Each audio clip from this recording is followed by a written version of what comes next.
नमस्कार, जय हिंद। मेरा नाम है लोकेश सिंह और एक बार फिर से आप सभी का स्वागत है स्कोर बैटर के यूट्यूब चैनल पर। तो जैसा कि हमारी सीरीज़ चल रही है इम्पॉर्टेंट टॉपिक्स को लेकर जो आपके एग्ज़ाम के पॉइंट ऑफ व्यू से बहुत ज़्यादा इम्पॉर्टेंट हैं और हम लोग इनको आसानी से आपको समझाने की कोशिश करते हैं एक छोटे वीडियो के अंदर। तो चलिए, आज का जो हमारा टॉपिक है वो है quantum laboratory of Indian army. बहुत ही ज़्यादा इम्पॉर्टेंट टॉपिक डिफेंस के एग्ज़ाम्स के अकॉर्डिंग और आपके प्रीलिम्स के किसी भी एग्ज़ाम्स के अकॉर्डिंग। अगर हम लोग बात करें कि अगर आप तैयारी करें सीडीएस डिफेंस के और भी किसी एग्ज़ाम की, एफ कैट की, सीएपीएफ की, तो प्लीज़ आप हमारे साथ जुड़ जाइए, हमारे चैनल को सब्सक्राइब कीजिए, लाइक ज़रूर कीजिए। तो चलिए अपने वीडियो की तरफ बढ़ते हैं। तो सबसे पहले जान लेते हैं आखिर quantum laboratory of Indian army ये इस्टेब्लिश कहाँ किया गया है। तो ये मध्य प्रदेश में इस्टेब्लिश किया गया है, महू में। ध्यान रखिएगा, कहाँ पर इस्टेब्लिश किया गया है? मध्य प्रदेश के महू में इस्टेब्लिश किया गया है। ठीक है, अगर आपसे कोई पूछ ले तो आपको पता होना चाहिए मध्य प्रदेश के महू में इसको क्या किया गया, इस्टेब्लिश किया गया। अगर हम लोग क्वांटम टेक्नोलॉजी की बात करें तो देखो, एक छोटी सी बात है, ये टेक्नोलॉजी नॉर्मल जो आपके बेसिक कंप्यूटर्स होते हैं उनसे काफ़ी ज़्यादा क्या होती है, फास्ट होती है, और इसकी एक्यूरेसी उनसे क्या होती है, काफ़ी ज़्यादा बेहतर होती है।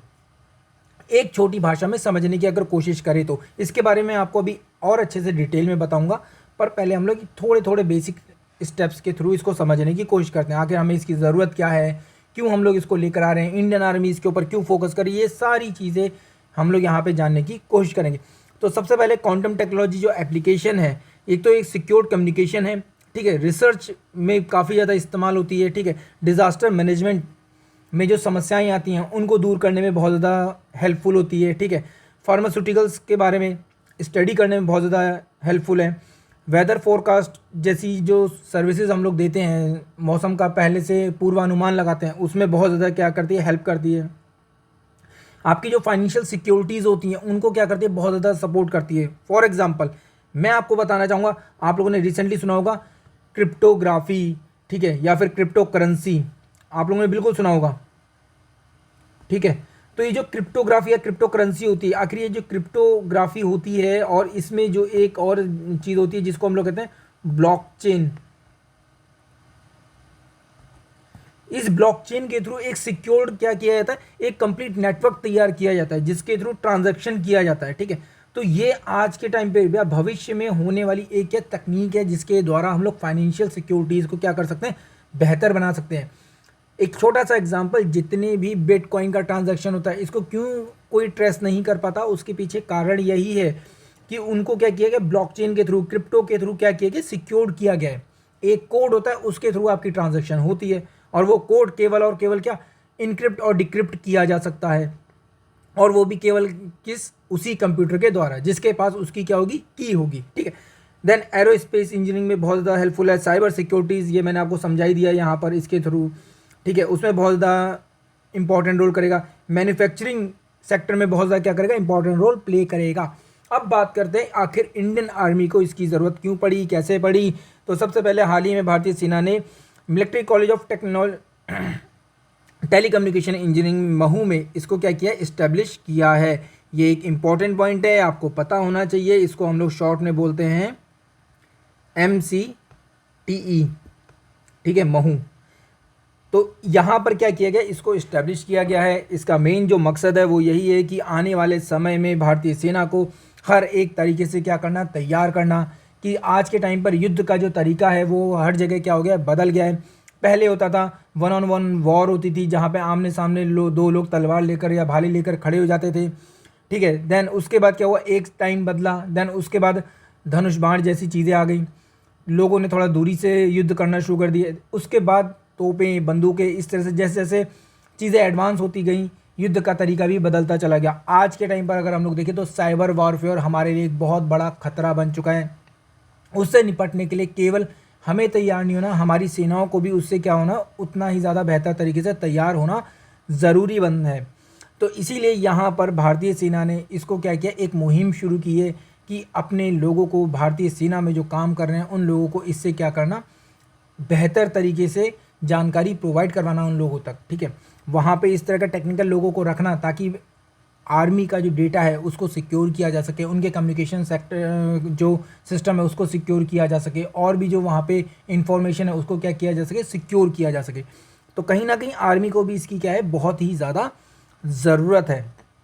ठीक है, तो अपने आप में एक बहुत बड़ी भागीदारी यहाँ पर निभाएगा। अगर हम लोग बात करें तो इसके बारे में सबसे पहले जो डिमांड रखी गई थी वो अक्टूबर 2022 में एक सेमिनार था। उस सेमिनार के दौरान बातचीत में इसको क्या किया गया था, सामने रखा गया कि नहीं भाई, हमें अब इस वक्त क्या है, इसकी बहुत ज़्यादा ज़रूरत है।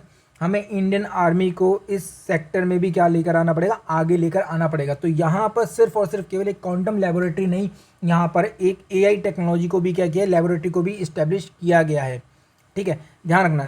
इसी के बाद, इसी सेमिनार के बाद इंडियन आर्मी ने एआई, क्वांटम, साइबर सिक्योरिटी, इन सब के ऊपर क्या किया है, एक विशेष रूप से एक अमाउंट खर्च करना शुरू किया है।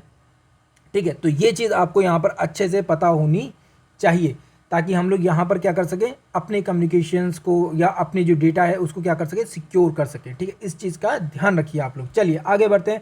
अगर हम लोग बात करें इसको इस्टेब्लिश कब किया गया था, तो इसे national security of council of secretariat के अंतर्गत क्या किया गया, इस्टेब्लिश किया गया था। ठीक है, इन्हीं के सहयोग से क्या किया गया, यहाँ पर इस्टेब्लिश किया गया। देन इसका उद्देश्य क्या है, इसका उद्देश्य यही है, परीक्षण करना, ठीक है, अनुसंधान करना क्वांटम प्रौद्योगिकी के अंतर्गत। इसका प्रमुख कार्य क्वांटम कुंजी वितरण। ठीक है, मैं आपको इस चीज़ के बारे में बताऊंगा। ठीक है, ट्रस्टेड की, जो मैं अभी आपको बता रहा था रिसेंटली, कि एक की दी जाती है और वही उसी की के माध्यम से क्या किया जा सकता है, इसको किसी भी मैसेज को डिक्रिप्ट या इनक्रिप्ट किया जा सकता है। ठीक है, तो उस तरह की क्या की को जनरेट करना, क्वांटम संचार करना, तेज़ी से क्या करना, एक दूसरे के साथ कम्युनिकेट करना। Then quantum computing, post quantum cryptography, इन पर क्या किया जाएगा, ध्यान दिया जाएगा। तो ये सारी जो चीज़ें हैं, ये सारी जो सुविधाएं हैं, वो इस क्वांटम लेबोरेटरी के थ्रू प्रोवाइड करवाई जाएंगी। इसके अंतर्गत भारतीय सेना ने आर्टिफिशियल इंटेलिजेंस केंद्र भी एक स्थापित किया है और यहाँ पर 140 से अधिक लोगों को क्या किया गया है, डिप्लॉय किया गया है, यहाँ पर काम करने के लिए लाया गया है। ये सभी 140 लोग डिफरेंट क्षेत्रों से हैं। बड़े बड़े जो टीचर्स हैं, इंडस्ट्रियलिस्ट हैं, उनको यहाँ पे क्या किया गया, लाया गया, ताकि वो लोग यहाँ पर हेल्प कर सकें इंडियन आर्मी को इस लेबोरेटरी को डेवलप करने में। ठीक है, तो आई होप आपको ये चीज़ यहाँ पे अच्छे से समझ में आ गई होगी। ठीक है, देन यहाँ पर अगर हम लोग बात करें आधुनिक साइबर रेंज और साइबर सुरक्षा, ये इसको क्या करेगा, बहुत ज़्यादा सिक्योर बनाने की कोशिश करेगा। ठीक है, यहाँ पर इस चीज़ पर युद्ध स्तर पे काम चलेगा, इस चीज़ का ध्यान रखिएगा, क्योंकि नो डाउट साइबर सिक्योरिटी केवल और केवल फाइनेंशियल डिपार्टमेंट में नहीं होती, या फिर केवल और केवल किसी एक डिपार्टमेंट की नहीं होती, वो हर जगह होती है। आपको याद होगा 2020 में मुंबई में कम्प्लीटली ब्लैकआउट हो गया था, इलेक्ट्रिसिटी बिल्कुल चली गई थी। तो ऐसा कहा गया था कि ये चाइना के साइबर जो लोग हैं उनके द्वारा हैक करके किया गया था। ठीक है, तो इस तरह की समस्याएं हमारे पास और भी आ सकती हैं। अभी उन्होंने एक केवल किसी एक पर्टिकुलर शहर की हमारी बिजली ख़त्म की है, हो सकता है आगे चलकर वो इससे भी बड़ी चीज़ें करें, इंडियन आर्मी के ऊपर किसी तरह का अटैक करें, या फिर हो सकता है हम लोग जो मैसेज एक दूसरे को भेज रहे हैं उनको क्या कर दें, चेंज कर दें।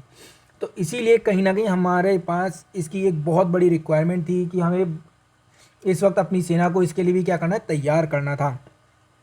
तो इसका महत्व आपको समझ में आ गया है। इसके द्वारा हम लोग क्या करेंगे, एक नेक्स्ट स्टेप पर शिफ्ट कर जाएंगे, जहाँ पर हमारा एक बहुत ज़्यादा सिक्योर नेटवर्क होगा। अब यहाँ पर हम लोग बात करते हैं, जो मैं आपसे कह रहा था कि आखिर ये काम किस तरह से करता है। तो एक छोटा सा एग्जांपल हम लोग यहाँ पे ले रहे हैं। यहाँ पे बहुत सारी चीज़ें हैं, बट मैं आपको यहाँ पे एक बताना चाहूँगा। एक होता है यहाँ पे प्लेन टेक्स्ट, जिसके थ्रू, जैसे सपोज आप कभी किसी पेपर पे कुछ लिखते हो, आपने कोई मैसेज लिखा, ठीक है, अब ये जो आपने मैसेज लिखा है हेलो, तो नो डाउट ये आपको सिंपल मैसेज है जो आप पढ़ पाओगे।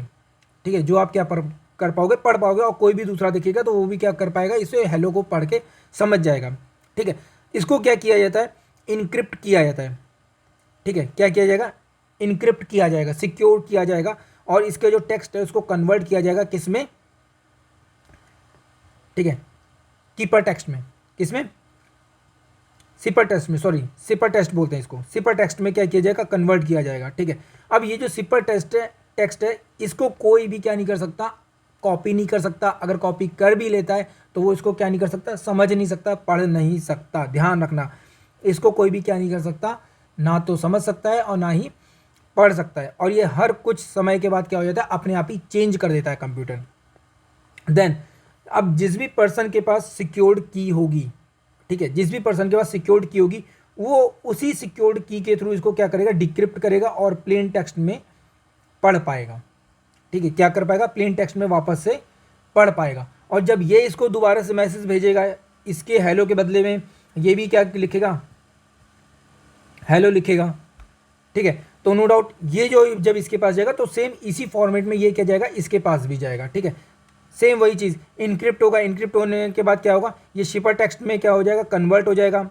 एंड देन फिर उसके बाद क्या होगा, डिक्रिप्ट होगा और फिर यहाँ पर आकर मिलेगा। तो ये दो जो लोग हैं ए और बी, इनके बीच में इस तरीके से कम्युनिकेशन होगा। और ये कम्युनिकेशन रियल टाइम कम्युनिकेशन होता है, यहाँ पर बिल्कुल भी किसी भी तरह का लैक नहीं आता। जैसे सपोज आप लोग फेसबुक पे जब चैट करते हो तो कुछ माइनर सेकंड का फ़र्क पड़ता है, बट यहाँ पर ऐसा बिल्कुल भी नहीं होगा। उसके पीछे भी एक कारण है। जब हम लोग क्रिप्टोग्राफी की बात करते हैं या क्वांटम क्रिप्टोग्राफी की बात करते हैं, ये जो शब्द है क्वांटम क्रिप्टोग्राफी, ठीक है, तो आखिर ये इतना ज़्यादा इम्पैक्ट डाल क्यों रहा है, आपको ये चीज़ पता होनी चाहिए। देखो, जो नॉर्मल आपके कंप्यूटर होते हैं, मैं यहाँ पे एक बार आपको समझाता हूँ। जो आपके नॉर्मल कंप्यूटर होते हैं, ठीक है, जो नॉर्मल कंप्यूटर होते हैं वो आपका किसी भी तरह का जो संदेश होता है, ठीक है, उसको जो सेंड करते हैं वो करते हैं किस में, 0 और 1 में, इन्हीं दो में करते हैं। आज जो भी कंप्यूटर होता है वो क्या करता है, 0 और 1 की वैल्यू में आपके मैसेज को क्या करता है, कन्वर्ट करता है और भेज देता है। ठीक है, जिसको हम लोग कहते हैं क्या, बिट कहते हैं। क्या कहते हैं, बिट कहते हैं, या फिर बाइनरी नंबर्स कहते हैं। ठीक है, तो बाइनरी नंबर क्या, 0 1, और ये एक क्या हो गया, एक बिट हो गया। ठीक है, पर जो क्वांटम कंप्यूटर होता है, जो क्वांटम कंप्यूटर होता है वो 0 और 1 इन दोनों को एक साथ एग्जीक्यूट कर लेता है। फॉर एग्जाम्पल आपने लिखा है हेलो, ठीक है, इस हेलो को जो नॉर्मल हमारे कंप्यूटर होते हैं, लैपटॉप होते हैं, वो क्या करेंगे, इस तरीके से लिखेंगे 0 1 0 0 1 0 1 1 1 0 0 1। सपोज मान लो उसने इस तरीके से लिखा है, ठीक है, अपनी लैंग्वेज में, कंप्यूटर ने अपनी लैंग्वेज में। तो जब ये कंप्यूटर के पास, दूसरे कंप्यूटर के पास ये पहुंचेगा तो वो क्या करेगा, एक एक करके एग्जीक्यूट करेगा इसको, 0 1 0 1 एक एक करके एग्जीक्यूट करेगा और तब उसको कंप्लीट करेगा क्या, हेलो। ठीक है, बट क्वांटम कंप्यूटर जो होता है वो इससे काफ़ी ज़्यादा फास्ट है। वो एक साथ क्या करेगा, दो को एग्जीक्यूट करता है, एक साथ दो को एग्जीक्यूट करता है, इसीलिए ज़्यादा फास्ट होते हैं। ठीक है, इसे क्यूबिट बोलते हैं। क्या बोलते हैं इसे, क्यूबिट बोलते हैं, ध्यान रखना इसे, क्यूबिट बोलते हैं इसे। ठीक है, तो इसीलिए ये क्या है, ज़्यादा फास्ट है, ज़्यादा क्या है, इसकी एक्यूरेसी बहुत ज़्यादा बेहतर होती है। यहाँ पर किसी भी तरीके का क्या इंटरफेरेंस नहीं आता, एकदम रियल टाइम ट्रांजैक्शन होता है हर एक चीज़ का, चाहे वो फाइनेंशियल हो, चाहे वो मैसेजिंग हो, चाहे वो वेदर फोरकास्ट हो, चाहे वो और भी कोई चीज़ हो, किसी भी और तरह का डेटा हो। तो फाइनली आपको ये चीज़ समझ में आ गई होगी। अगर हम लोग नेशनल सिक्योरिटी काउंसिल की बात करें तो ये एक इम्पॉर्टेंट है, आप लोग रिसेंटली पढ़ते रहते हो, भारत के NSA। ठीक है, तो यहाँ पर अगर हम लोग बात करते हैं नेशनल सिक्योरिटी काउंसिल, भारतीय सुरक्षा परिषद की, तो जो इसकी स्थापना थी वो प्रधानमंत्री कार्यालय की सलाह पर की गई थी। इसकी स्थापना अटल बिहारी वाजपेयी जी के द्वारा 1998 में की गई थी और जो पहले राष्ट्रीय सुरक्षा सलाहकार थे वो थे ब्रिजेश मिश्र। अब आपको बताना है वर्तमान में कौन है। ठीक है, प्रेजेंट में भारत के राष्ट्रीय सुरक्षा सलाहकार कौन है, आपको ये बताना है। ठीक है, तो अटल बिहारी वाजपेयी जी ने इसकी स्थापना की थी राष्ट्रीय सुरक्षा परिषद की, और उसका जो हेड होता है वो कौन होता है, राष्ट्रीय सुरक्षा सलाहकार होता है। ठीक है, आपको बताना है प्रेजेंट में इस वक्त भारत के राष्ट्रीय सुरक्षा सलाहकार कौन है, नेशनल सिक्योरिटी एडवाइज़र कौन है। तो इसीलिए मैंने कहा आप लोग रिसेंटली न्यूज़ में पढ़ते रहते हो NSA। ठीक है, चलिए, तो फाइनली आपको ये चीज़ समझ में आ गई होगी, ये टॉपिक भी अच्छे से समझ में आ गया होगा। अगर कोई डाउट है तो प्लीज़ मुझे बिल्कुल पूछिए, आपसे कुछ क्वेश्चंस यहाँ पर बन सकते हैं, वो मैंने आपको बता दिए हैं। और भी अगर किसी चीज़ के बारे में वीडियो चाहते हैं तो प्लीज़ हमें कमेंट सेक्शन में ज़रूर बताइए। अगर वीडियो पसंद आया तो प्लीज़ लाइक कीजिए, पसंद नहीं आया तो डिसलाइक कर दीजिए, मगर प्लीज़ एक्टिवली सपोर्ट कीजिए और प्लीज़ लाइक शेयर सब्सक्राइब ज़रूर कीजिए। आपका सहयोग हमारे लिए बहुत ज़्यादा महत्वपूर्ण है। Thank you so much. जय हिंद।